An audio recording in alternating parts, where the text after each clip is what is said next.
Molly here with Jan's Garden at the North Texas Food Bank, and today we are talking all about propagating strawberries.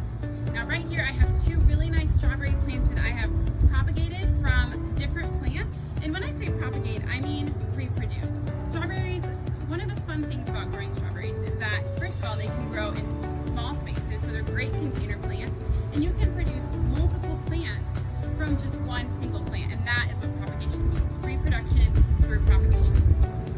Strawberries are a really fun and easy plant to grow because you can start with one plant and then have multiple other plants from that single plant that you start out with. And strawberries propagate or reproduce through runners. Right here I have this really nice long stem. This is called a runner or a stolon. And a stolon is a horizontal stem that has clone plants at the end.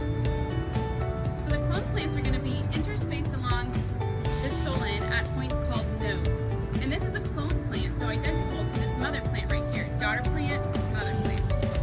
Alright, so this little runner right here, this clone plant is going to start growing roots, especially whenever it's in contact with soil. And that is how we're going to propagate this little guy.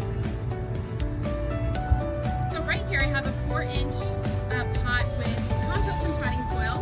It's pre-moistened. And what I'm going to do is I'm just going to take this runner and I'm just going to stick it in the soil right here.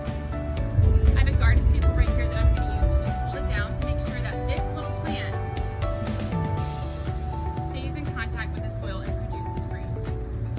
And I'm not going to force it down very far at all.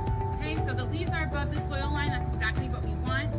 And this is a really great runner to propagate with because it has 1, 2, 3, 4 sets of leaves that look beautiful and healthy.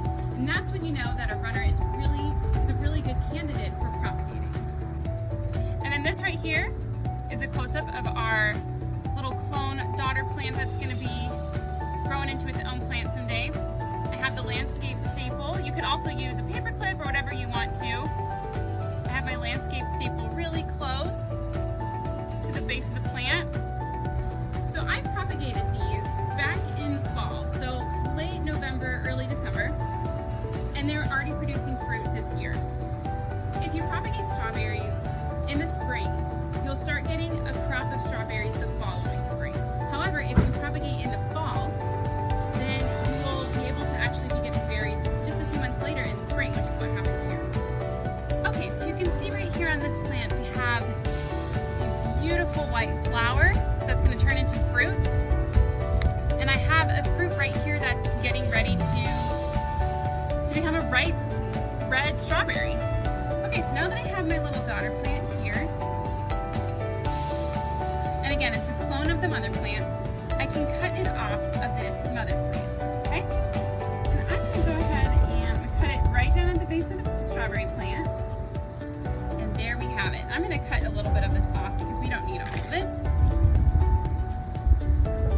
And there we go. We have our own other plant that is ready to go and ready to grow. So this plant will produce fruit next spring. If you're interested in learning more about how to grow strawberries or in recipes that include strawberries, check out our May episode of Homegrown to Home Cooked, which is found on the North Texas Food Bank YouTube or Facebook page, and we talk about all things strawberries. So thanks for watching, y'all. We'll see you next time. Keep growing good times.